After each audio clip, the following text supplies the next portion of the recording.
I started doing Twitch, but then I remember in a meeting for the staff, Dan was like, "Oh, like TikTok or short form videos," and I was like, "I could definitely do that because I've done that before, like on like Snapchat and like Instagram. I could definitely do that." Yep. And fast So, forward a few weeks, I think, and it's when you hit your first video that got over 1 million views. so the first video that I got a million views was actually like maybe like a month and a half after I started Okay. posting on TikTok. Which I never thought that video would get that big. I don't think anyone really thinks a video is gonna get big when it gets Yeah. big, but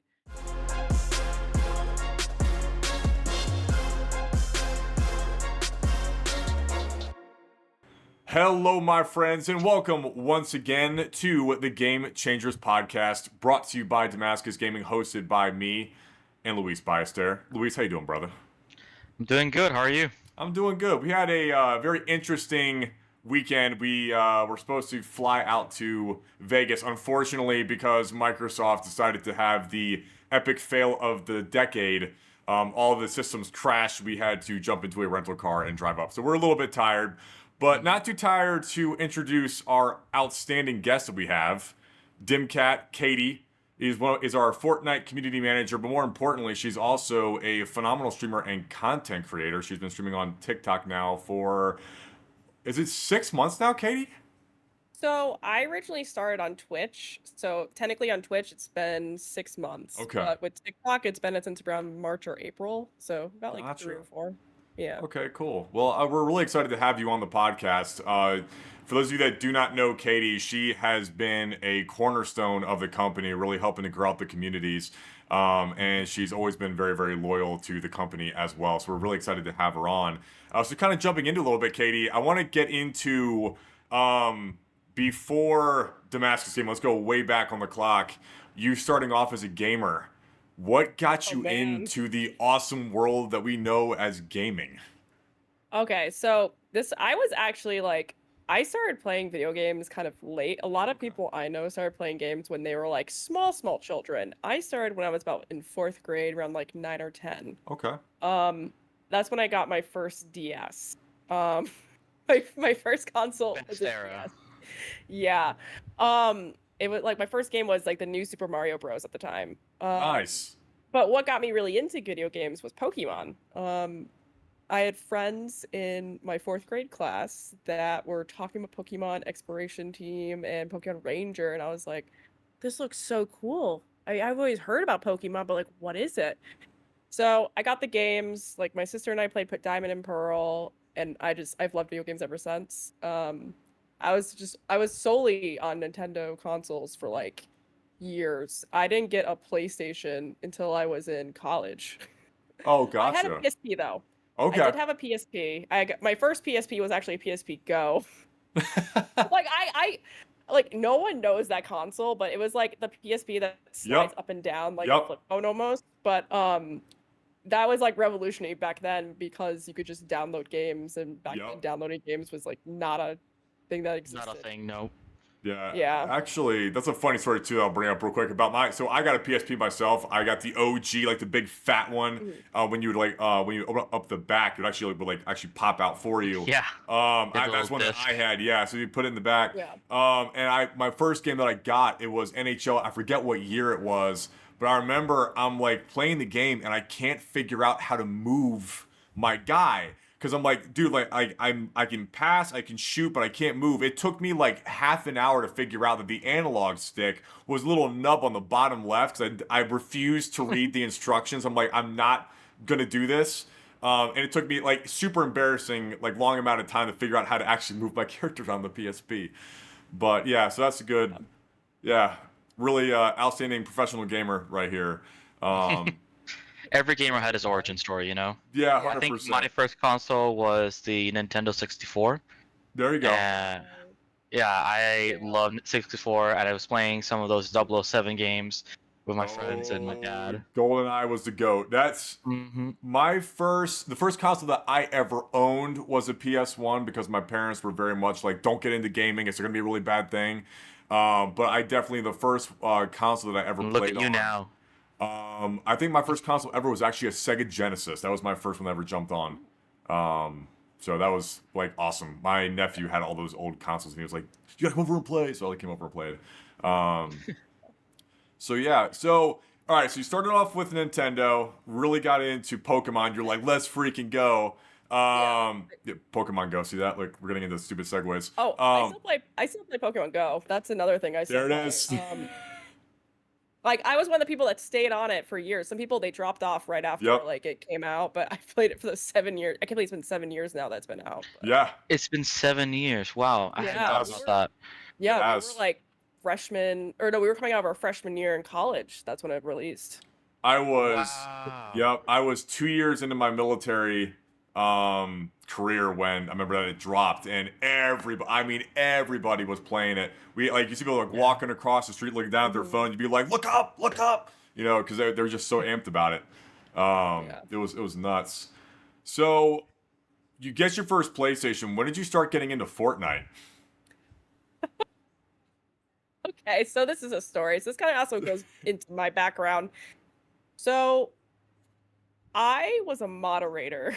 Okay. So for a Twitch streamer, for a couple of Twitch streamers.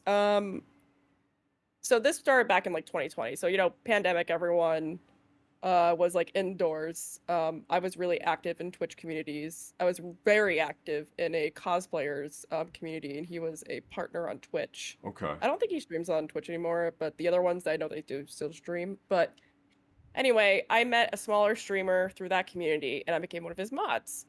At the time, he was playing Fortnite, and I was like, wow, this is really interesting. This looks so much fun.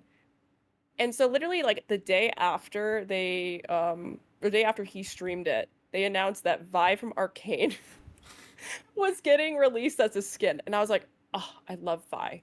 I need to have her. And that is why I started playing Fortnite, because I was like, I don't even play League of Legends. I just watched the Arcane show, and I was just like, yeah, you know what? I want to play this game. I'm gonna try it, and Yep. I fell in love with it. And then Zero Build came out a season after I started playing Fortnite, and that's when I really got into it. Yeah. It was really it really changed how people play and Yeah. how many people did play, because a lot of people that I knew didn't play Fortnite because of the builds. So Yep. Zero Build completely and totally took over Fortnite. Like I thought it was insane because it was the exact opposite. Because I look at all these other games like Halo, Call of Duty, like Battlefield, they have their specific calls to what makes them that experience.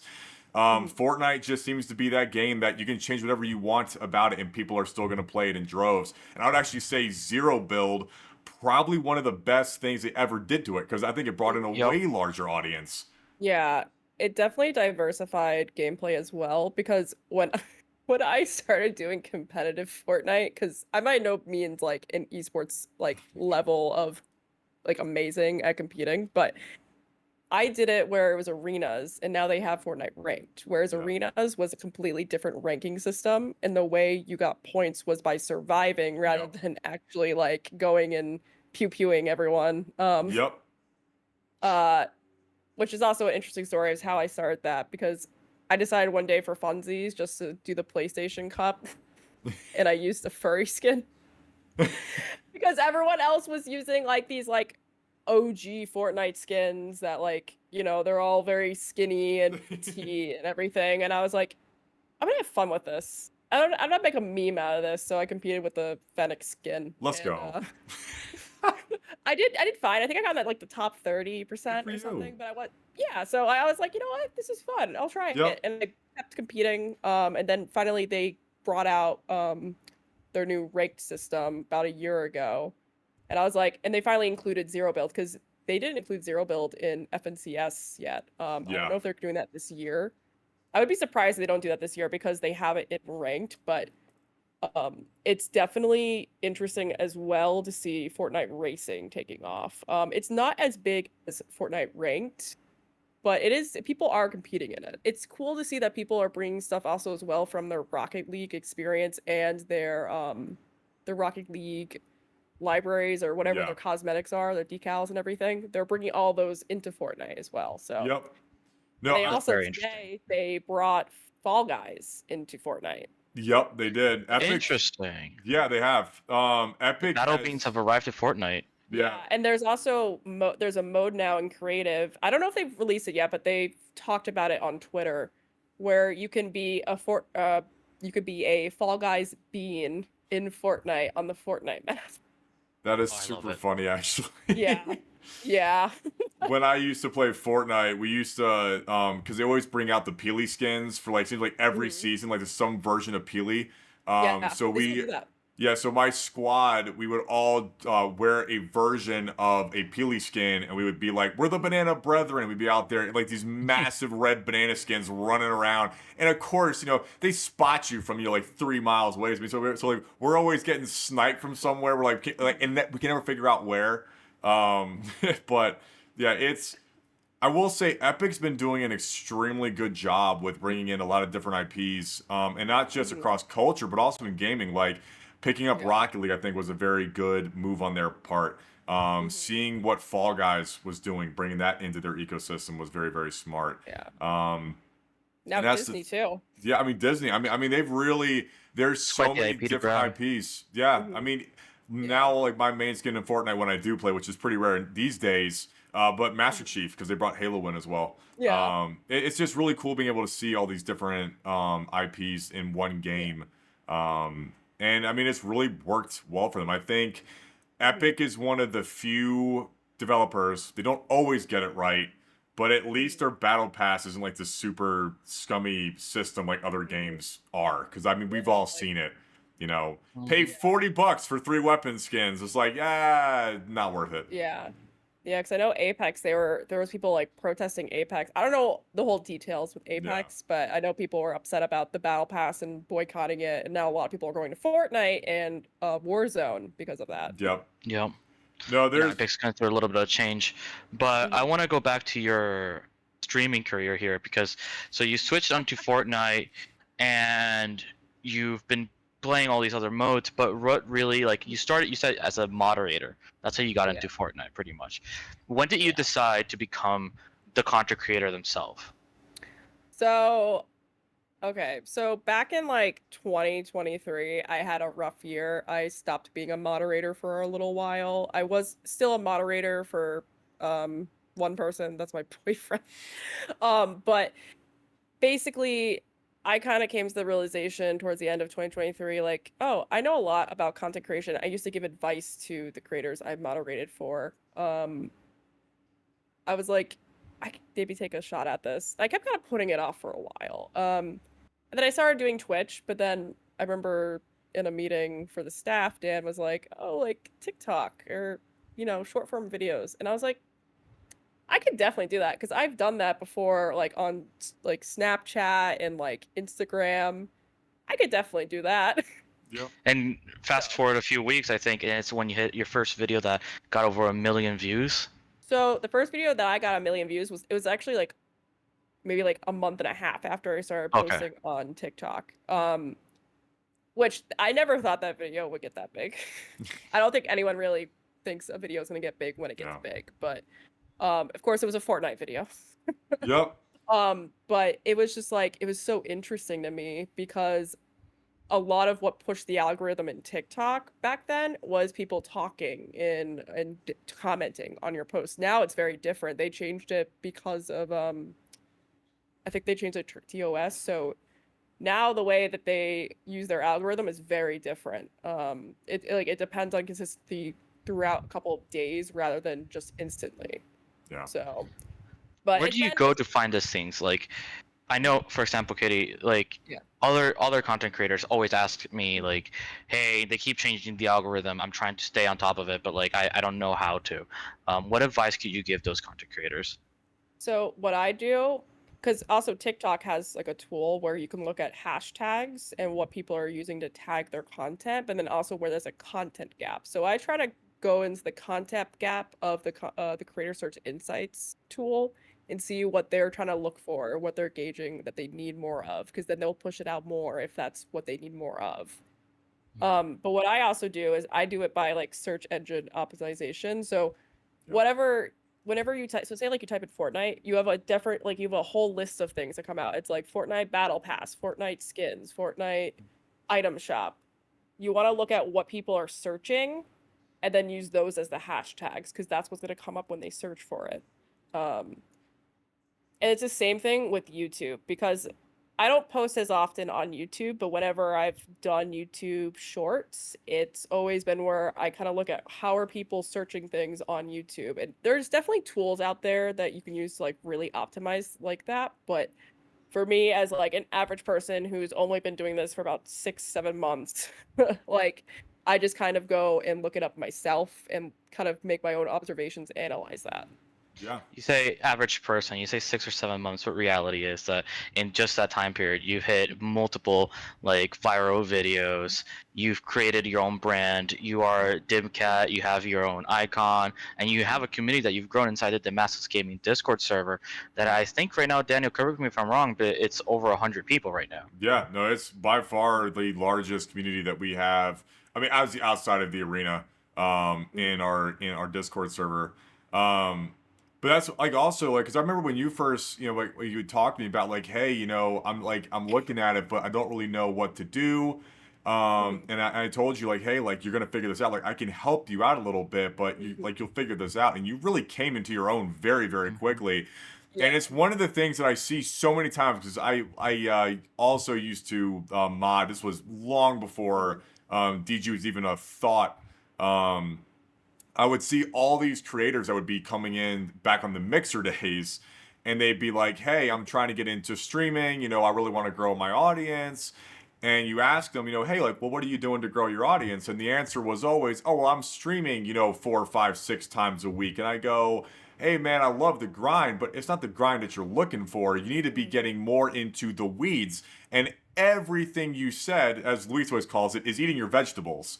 You have to get in and get into, okay, what are people looking for? What kind of short form content should I be creating? And Katie, like you pretty much have been mastering this because even though the algorithm is changing, and it does on every platform that you get on, you'll see it across YouTube, Twitch, Twitter, Instagram, doesn't matter. The algorithm changes, but as long as you understand the core tenets of how to go along with those changes, you're never going to drop off the front page, and you've done a really good Yep. job at doing that. So kudos to you, man. Thank you. Yeah, like one of the things also too that I like about TikTok is that if you are trending, like, because if you're streaming, that's when they also push your videos as well. Yeah. So like, like I'll get people that are like commenting and liking my videos from like a few months ago. Yeah. That I'm like, who's looking this up? Like, who's looking up the battle pass from like 2 seasons ago? Yep. And I'm still getting people like commenting about it or like talking about it, and I'm like, okay, well, but like it definitely helps push smaller creators to Yeah. be bigger, but they were having such an issue with that because people would hit certain markers where they can actually start making money off of TikTok, and people were kind of farming like Yeah. views and interactions and everything just to hit those things so they can like pay off their debts or whatever, which we all want to pay off our debts, but when you kind of abuse the system, when people are genuinely trying to build up their own communities and build their content and their like portfolio and everything. It just that really that's not really great. It sucks because then everyone has to restart and everyone has to do everything all over again because Yeah. someone decided to take advantage of it. That's why TikTok started to branch into gaming as well Yeah. because they started realizing, oh, people are streaming. They just have their phones, they're just streaming. Whereas like if you're playing a game and you're streaming, you need Yeah. to have like a capture card or some sort of software. Like you have to like use a TikTok studio to stream. Whereas like they're like, oh, like no one's using the streaming softwares because most of those people that were live streaming were just using their phones. They weren't Yeah. doing anything that was like with other special effects or Streamlabs or anything like that. Like I was able to get my streaming privileges before I hit the benchmark of 1,000 by using Streamlabs, which a lot of people don't know that. Like if you can get permission from Streamlabs if you already have like a Twitch, Yeah. you can just use Streamlabs. They can do like a multi-stream thing for you, and it works. So Got you. That's pretty cool. That's nice. So a little bit of a barrier of entry is good to, filter out those people that are just there to game the system, but exactly. Yeah. not making the barrier too high so that, Yeah. starting out content creators don't feel like they can't join at all. And I feel like that's been something that's happened in other platforms where the barrier of entry is just so high, so expensive that it's just, it dissuades from new content being created. but Yeah, 'cause, TikTok like, has really tried that. yeah, like another thing I've noticed too, because like other platforms have now gotten stricter about live streaming. Like Facebook put in a thing now where you need to have 100 followers on Facebook to just stream on Facebook. Yeah. And YouTube now, I don't know if YouTube always had this, but you have to have at least 50 subscribers to be able to go live on YouTube. So tell us, Katie, a bit about your stream nowadays. What is it that you like to do? What's your focus? So what my focus, I primarily stream Fortnite. It's what I've noticed that you get the most engagement from, but also that's the game I love to play the most. Yeah. And because it's the game I like to play the most, it's the easiest for me to jump in and be like in a stream and talking about it. Because Yeah. the big thing that people understand when you're streaming something is you have to talk to yourself before someone jumps in. Because you'll have people who are just like focused, like lasered in on the game, but they're not talking to their audience, and that's not going to keep or retain any kind of viewers or anything. Having that charisma So is important, yeah. Yep. this was also important too. But I also on my streams I use a VTuber model. I use her name's Kat. I have two models I use for her. I have my original, which is a preset, and then the one that I designed that's like what I've always envisioned for Kat. They're both by the same artist, Nime Rico on Etsy. But basically I kind of use this VTuber. She's basically me, except she's a cat girl. But I play Fortnite. I'll do it like one night a week. I'll play it with my boyfriend. He also is a VTuber. So we do one night where it's just the two of us playing, and then I'll do other nights where I will either collaborate with someone or I'll play with like viewers or friends. But more specifically on Fridays, usually I stream the community nights with Damascus, and we all have a fun time together. It's usually we do like zero builds, but sometimes we'll do like other game modes as well. So And if somebody wants to join your stream or play with you, where can they find you? Damascus Gaming Discord. So I get a lot of people in my chat asking to play with me, and because there's so many people that ask to play, I'm like, please go through the Damascus Gaming Discord server because I don't have my own Discord server yet. I probably will make one at some point. But a lot of people are always asking like, "Oh, I want to play," and I'm like, I gotta filter who I'm playing with Yep. because there's also some very young children who are Yep. on TikTok, and I'm like, that's as an adult, it's a little off-putting to play with kids. It's dangerous. Really Yeah. small. It's dangerous. Yeah, it's like Yeah. Yep. you also don't know if you're exposing them to someone who can prey on them, and it's a safety thing, but it's really also like trying to make sure everyone is a community and talking and having a good Yep. time together. Yeah, and that also goes into like they said, like the safety issue, because we get asked all the time on a DG Discord. I want to be a moderator. Like, hey, how old are you? I'm under 18. Sorry, man, we can't bring you into the moderation team. And they go, but I'm always here. I'm like, it has nothing to do with your activity in the server. It's you're under 18. It's not safe for me to bring you into a position that you have to monitor security, because there's going to be moments as a moderator you're gonna have to go into someone's like DMs and talk to them and be like, hey, you're causing issues, this is what's going on. And if they know that you're like under 18, they can use that to prey on you. And we're not going to allow that to become a thing in our Discord. We have to protect, and like on streams as well. Like, there's a pretty major streamer, that just got hit up for that exact issue. Yeah. We're not gonna go into any names, but I'm sure everyone knows who I'm talking about. But it's one of those, look, like, not against, people under 18 coming out and hanging out in the DG Discord, but we're going to be very, very careful about like where you can engage. It's always going to be in a public space, and you're never going to be in a position of authority. And it's all in place to protect you from potential danger, because the internet is scary, man.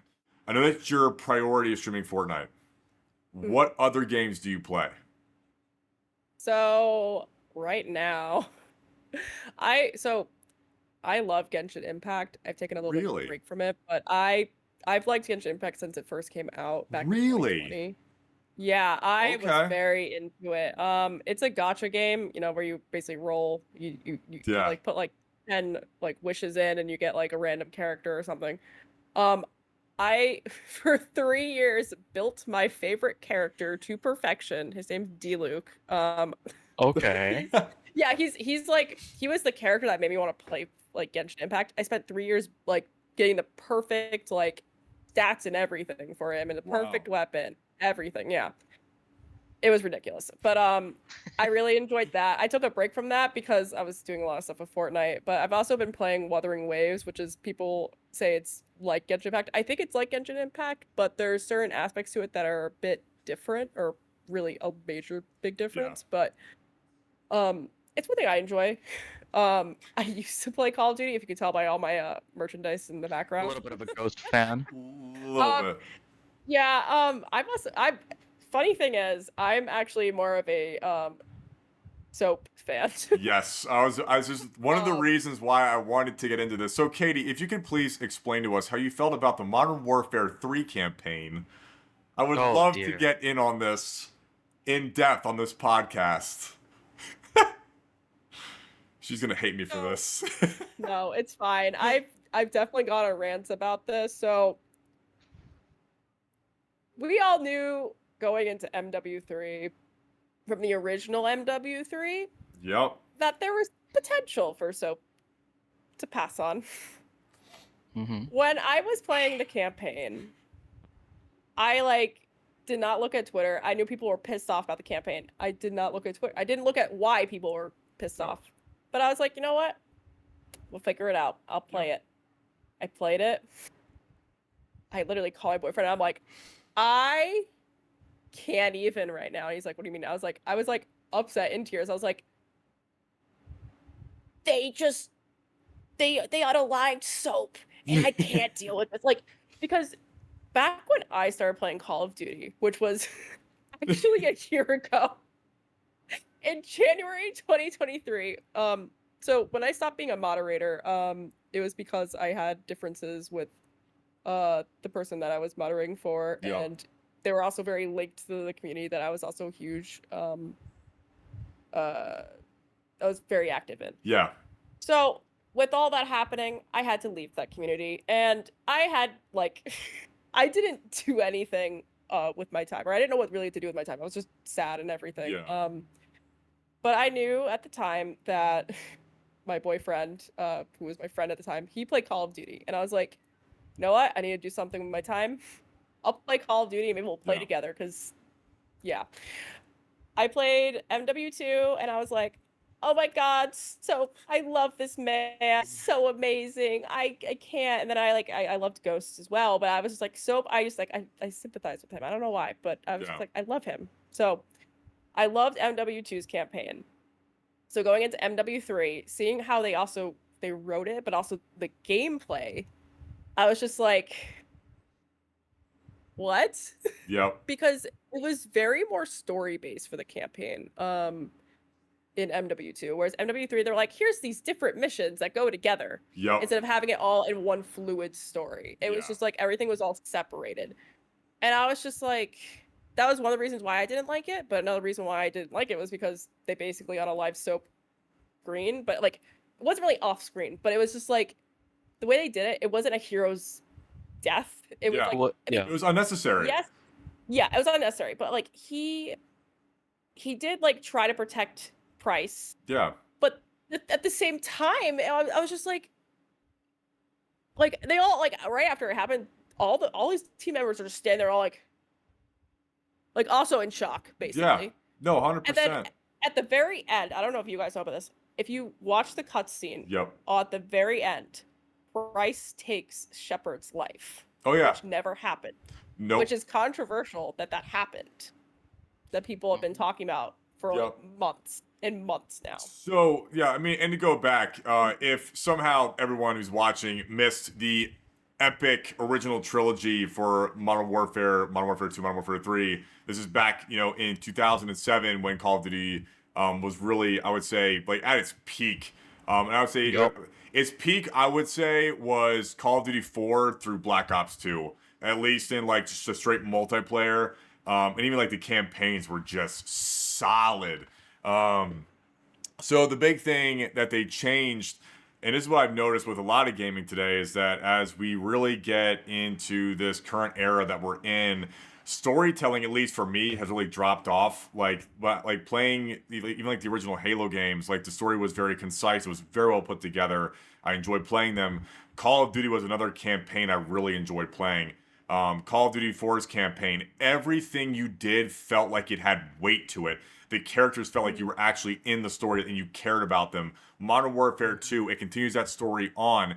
The thing that I'll say though about that original story though is that every single one of the characters' deaths had a purpose behind it and it had meaning. This is the same reason why Game of Thrones, every single one of the characters' deaths was not done for no purpose. It all ties into what the story was trying to be. Now, we all necessarily don't agree with how the story ended. I didn't really care for the last season, but I could get into that. But I feel like like the way that they did Modern Warfare 3 was like the last season of Game of Thrones, where it's just, let's just try to throw craziness at the wall and make it See sound what like it's a good sticks. story. Yeah, and it's like, dude, like, Yeah. congratulations.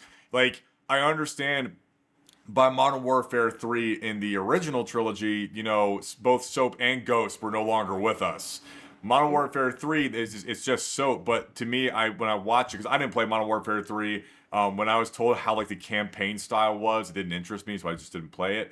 But when I watched the cutscenes, I was like, man, this entire story just seems kind of like last minute thrown together almost, and there was no real point to it in my mind going all the way through. Like it just wasn't a very cohesive story in my mind.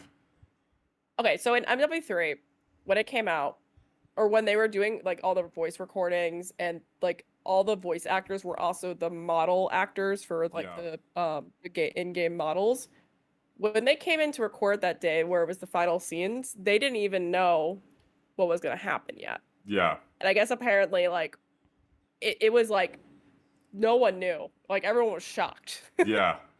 And if you look even like on Twitter, like not that I stalk the voice actors or anything, but uh, but like you see that they post more like they like even like the developer, not developer, or like the one of the producers, like they post more like behind the scenes stuff from MW2 than MW3. Yeah. And it's because so many people were mad and angry about MW3. Like there are Yeah. some good things they brought with MW3. I personally got bored of Call of Duty. And I was Yeah. pissed off about soap. So So, one of the things that mhm. has transpired, I think in the since the pandemic, really, maybe a little bit, but then pandemic really just threw this wrench into movie making, storytelling in general, where companies are, instead of creating new stories, new characters that we can, learn to love and sometimes even identify with, they're tackling on to old IPs, old stories that we already have Mm-hmm. a conception of, that we already have our feelings made, our opinions made, and they're playing with it as if it's a white canvas Yeah. instead of respecting the established lore, the established history of that character. They're changing it around to fit the new mold that they want to tell in their story, which, although we might enjoy the new story with a different character, just because they are using something that's pre-established, we no longer can see it because we are so like attached to that old vision, train of thought that worked, that was great. Yeah. So it's just, I think a lot of companies just gone into it. This is an easy cash grab. It's a title that people know. Let's just produce another one and another one because it'll, no matter what, even if we downgrade quality, people are still gonna buy it or watch it. Yep. Same thing with But like Halo, like with the Halo came mhm, out, Oh and now gosh. they canceled it. They canceled it yesterday officially yeah, after the the second Halo season. TV show Mhm. definitely was that. The Lord of the Rings TV show, another example of using an old IP that pre-established lore and just deciding, hey, why don't we just remake it in our image? And everybody went, wait a minute, this does not That's feel honestly my like number it. one concern with this Halo Combat Evolved remake that they're talking about bringing.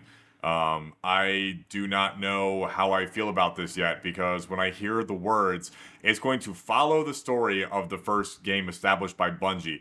I'm not hearing faithful remake. What I'm hearing is we're going to take elements of the first story that Bungie created and we're going to start to recast it to be what we want it to be, which, being transparent, like, not the biggest fan of 343's iteration of storytelling. I've not been a fan of their campaigns as of yet. So when I hear that they're gonna go and now start messing with what is, I've like, in my opinion, Halo Combat Evolved is my favorite campaign for Halo. I love the first game. The way that that game masterfully crafts the story, I've yet to really see that done by 343. So for them to be saying we're gonna do this, not sure We're how I all feel about skeptics. it. Yeah, Yeah, that's the reality.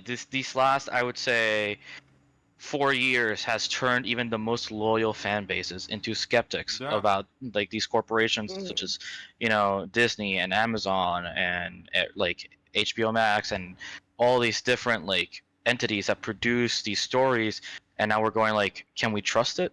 yeah, you Mhm. know so I would like to see a more original creation like Disney used to do back in the day, and yeah. they Yeah. were great at it, and I know for a fact they still have the talent, because every now and then we still see a gem, we still see Mhm. them come out with something new, something great. And for example, you mentioned Arcane before. Mhm. That that series Arcane, it's going to come out with a season Yeah. 2. It was a I'm hit. excited for that. It Yeah, was a Mhm. major hit because there was good storytelling behind it, and I think that should remind yeah. companies and people like it's still possible. It you, you is. know so just approach things with a little bit of skepticism, but also you know at least try it out. This is a lesson not just for this big corporation, but for content creators. um, it is important to not just follow the trends, but look at the gaps, Mhm. like Katie Yep. just said earlier. It's the research that you do, Katie, in understanding, hey, like there's a gap in this type of content that people want to see, um, and to know that you can fill that void by doing your own creation, by telling your own story, because that's what you're doing in these streams. You're participating in a conversation with your audience, and at the same time creating another story of this character called Cat going through Fortnite, going Mhm. through these battle royales. But it's every single day something new. Yep. Sometimes you're just fishing, right? Mhm. Sometimes you're racing. Oh yeah. Sometimes, yeah, sometimes you're playing ranked. It evolves with the Mhm. audience. No hate to anyone, but for example, people don't understand like diversity within your content, where like we have an abundance of people now who are like, I'm a girly gamer and I want to make content and be a girl gamer. And it's like, I see a lot of them that are all the same. Yeah. Like, they'll be like, oh, I don't understand why I'm not getting views. And I'm like, it's because you're doing what everyone else is doing. You're doing all the trends, but you're not adding your own flair to it. You're Yep. doing what everyone else is doing, which like sometimes yes, like on apps like TikTok, you need to do some of the trends. Like here and there, you Yeah. have to do some of the trends because it helps kind of also show to your viewers who you are as a person. Because sometimes it might not always come out in your content. Whereas like if all you're doing is trends, it's not going to make you be known. Yeah. You will be known if you are making your own new thing or making some sort of commentary or so adding something new Yep. to your niche, essentially. Trends are good to get a grip on what people Mhm. like, what they're watching, but you have to be able to go in and take that trend and then apply it to your brain and make it yours. That's one of the things Mhm. whenever I would see like a lot of the major streamers and like big names, and you Mhm. look and you can find 40, 50, almost 100 copycats of every single one of those streamers, and you're just like, Mhm. why would I watch the mimic when I can watch the OG? So if you're like sitting there making content and going, I don't know why I'm not getting views, I don't know, if you're mimicking somebody else, they're not going to watch you because I can watch the OG. It's like, why Mhm. would I watch, a terrible remake, of the original Star Wars trilogy when I can just go watch the masterpiece that George Lucas put together? I'm not going to watch Yeah. that. Like I'd much rather watch Mhm. the quality. Um, So definitely, as a content creator, be yourself. yeah, Yeah, Put your own 100%. twist on things. 100%. 100%.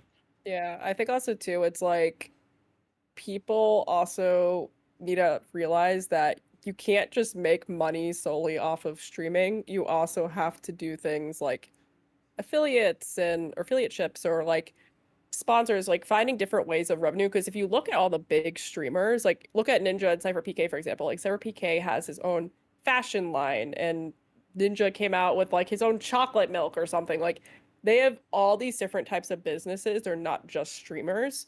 but it's also making them diverse as a business asset. Yeah.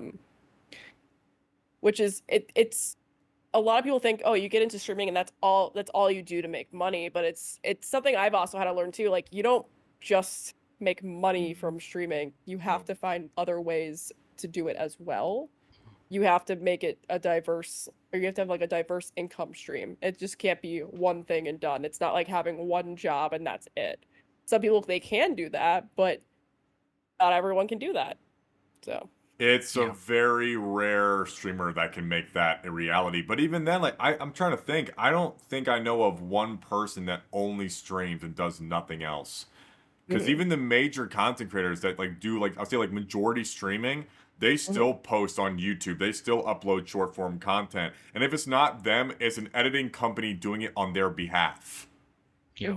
So, I mean, even then, like, if you really want to break into that, you know, like, I want to be a larger content creator, man, you have to put out more than one style of content and then use that to grow, like you said, diverse businesses. You can't just stay in that one stream. What I want to do now, towards the end of the podcast, I'd like to ask some questions. I know Luis might want to ask you some himself. Just some kind of funny, like, quick questions. So. Okay. My question, let's not get anything embarrassing to spare, but I do want to ask. So, how did you and Luis become friends? Like, how'd you all meet? What's the backstory of what has become the epic friendship between Katie and Luis? this is funny. Oh dear. Okay, so we met our freshman year in college because we lived in the same dorm. Yup. Clark Hall. Clark Hall. We were actually, I was on the first floor, he was on the second floor. My first interaction with him was he was in a robe, like he was coming out of the bathroom or something, and like in a nice robe with like matching slippers and stuff. Like I remember it was like royal blue. Like I remember to this day. That was my first interaction with Luis. Everybody like, wow, that guy's classy. Interesting. For everybody who doesn't know, in Clark Hall, it was the bathrooms were outside the rooms, or communal showers and Yes, bathrooms. yeah. And in our dorms, everything was communal, like for bathrooms and showers and everything. But you had obviously like girls and boys rooms, but we knew each other. He probably knew me more than I knew him at that point because I'd be always screaming about something and getting into some sort of drama. Like we had someone in our dorm once that like she bruised her ribs or something. I had to go in the ambulance with her because I was the only one that was around. Like, oh my crazy gosh. things. Yeah. This is what happens. You put a bunch of college students in one building and have only two other adults that are also college students moderating everything. Yeah. Adults stretch when it comes to that. They were maybe a year or two older than us. Yeah, it's true. No. But essentially, though, we became better friends because Luis joined a pre-law fraternity our freshman year. It was our freshman year, right? Yeah. That you joined? Yeah. So I joined the following year. And we ended up having the same big, which when you're in a fraternity or sorority, you get a big, which is like your mentor in the organization. Gotcha. And we ended up being like really close. We always like partied and everything, you know, college kids do. And then we ended up being like in the same building our senior year. And you ended up being neighbors with Jacob. Yeah. So we always saw each other all the time. Like a lot of our friends were all knew each other because we all knew each other through PAD, which was the fraternity that we were Gotcha. But yeah, we were friends for a long time. And we went through a lot together in our man, university days. Oh, there was so many. Like I could write a book on just college alone of like how ridiculous. Like I remember like there was actually no, I won't tell the story. No, let's not tell that story. This is gonna be published. I can do embarrassing stories. Yeah, no, That's awesome. Yeah, But we no, went through a lot together. That's the truth. Yeah, We did went through a lot. a lot of challenges at school. You know, especially when you think about it. For most of us, especially for Katie and I, it was, at least that I know of, our first time away from home. You know, it's your even though you're not a full adult yet, it's your first time having to adult. You have to find out like how to feed yourself, how to clean your room, how to take care of your schoolwork on top of having a social life, but not really. So what do you sacrifice? Is it sleep? Most likely. Or do you sacrifice, going out that night, which unlikely. But that was the reality of college. It's just having to learn how to start to adult. And there's a lot of challenges that comes with that. So I think in that regard, I hope every child, gets a chance to go through an experience like that. And if college is not for you, that's fair. But definitely go through the experience of growing up separated from your parents for a period of time. It'll mold you. You'll find yourself. Um, and then eventually it'll give you the courage to launch your own ventures, to do your own thing, to not be tied to the waist to somebody else's success. And that's what Katie has done with her life here, right? She started her own content creation, which, by the way, in college, did you ever think you were going to become a content creator? Oh my God. Like in college, I thought I was gonna go to law school.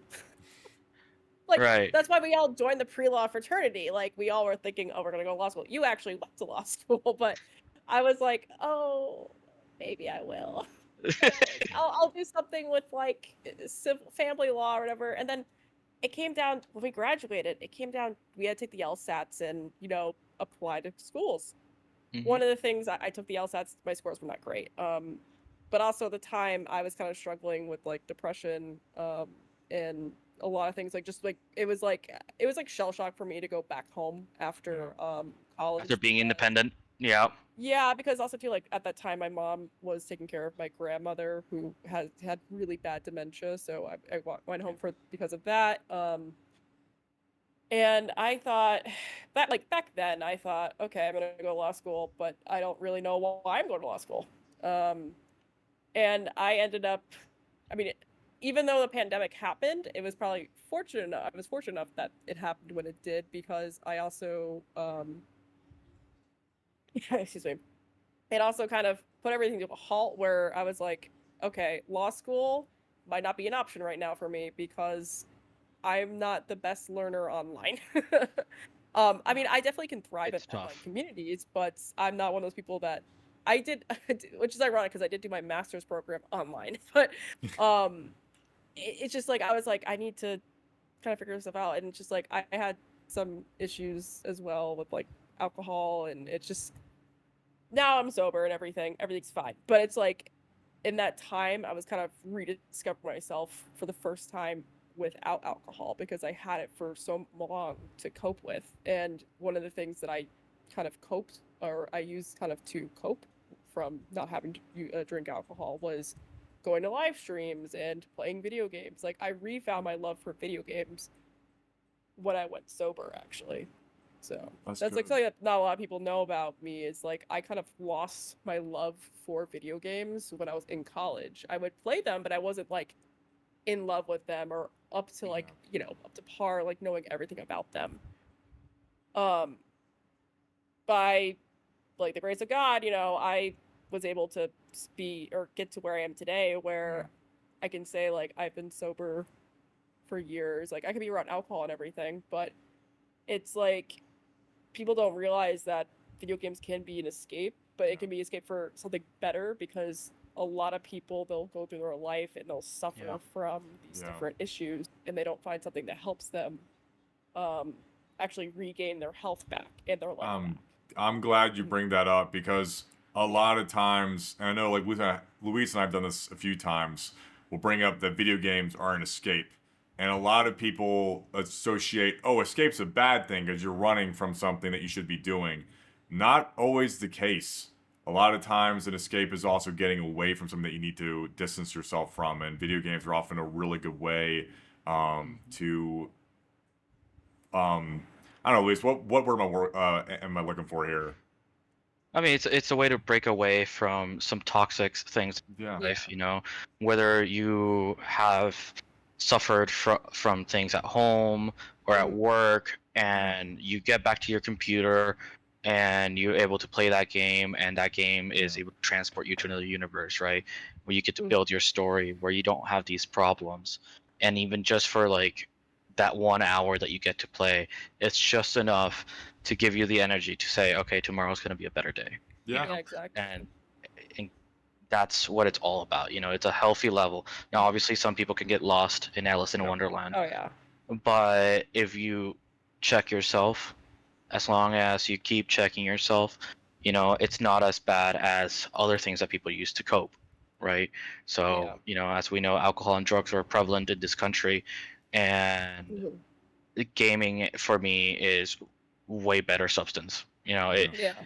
It's not addictive unless you do it every day for every waking hour, and by that point, if you're an adult, you'll notice that you can't keep it going because you won't have the money to keep going. Yeah.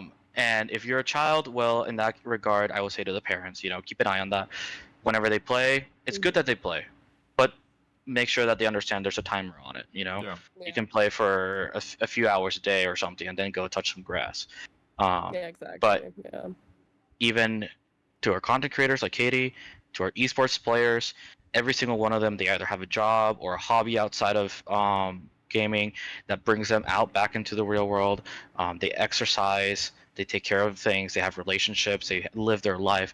Gaming is just a momentary point in their life where they get to say, I want to have fun.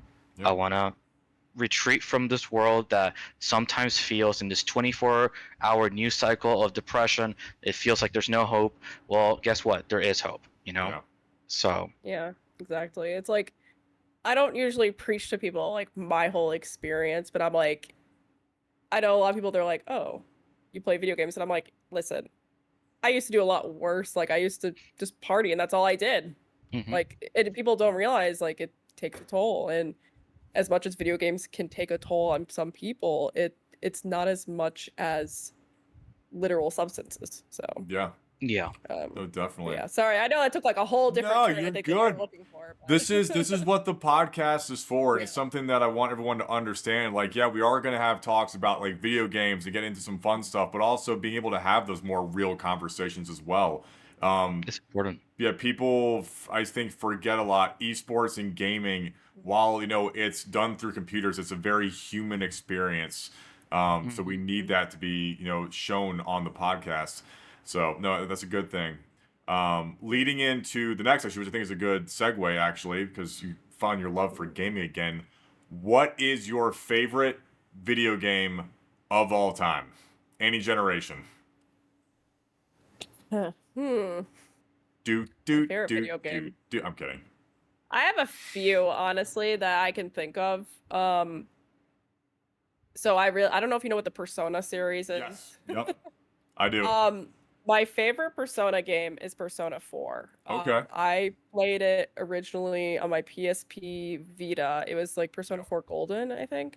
I played that so many times. I loved it. There was this one character who was like a detective. At one point, I Yep. wanted to become a detective. That's why I also was like, could oh, see maybe that. do something with law. Yeah, so that was like a game I religiously played when I was in high school. Another game I think I also really, really loved was Pokemon Alpha Sapphire and Omega Ruby, or I think I Okay. only played Alpha Sapphire. Yeah, I only played Alpha Sapphire, but it was like a retelling of Pokemon Emerald, which Yep. I enjoyed Pokemon Emerald. I actually got Pokemon Emerald like back maybe a year after Diamond and Pearl came out, because that's Yeah. like when Game Boy games were still around and being sold in Yep. stores. And it was like I remember playing like Emerald and being like, I love this. It's a different region. Like I loved like the like I like it's just I loved the game and all the characters in Yep. that game. And then when they were like, oh, we're making a reboot, I was like, oh.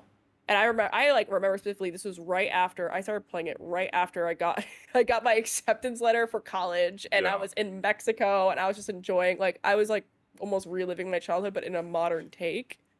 And it was just like it was so relaxing and fun to me because I was like, wow, like I can finally take a break from all the college stuff, like college applications, and just enjoy what I loved as a kid. And it was kind of like it was like a weird moment too because I was like, wow, I fell in love with Pokemon, and this is a game that I'm playing as I'm leaving high school, like my primary education, onto my higher education. Um, And I think it left like an impact on me because that was like the first time where I was like, I'm gonna try and complete the Pokédex. I Let's never go. completed a Pokédex ever before that game.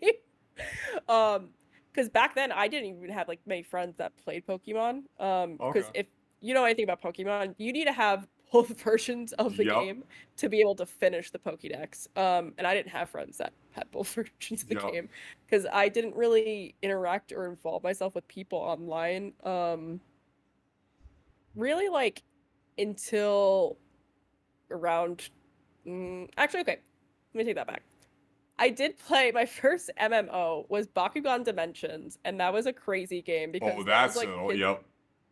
Yeah, and kids like we had like imaginary like gangs and like random things that always occurred. The GMs had no idea what was going on ever.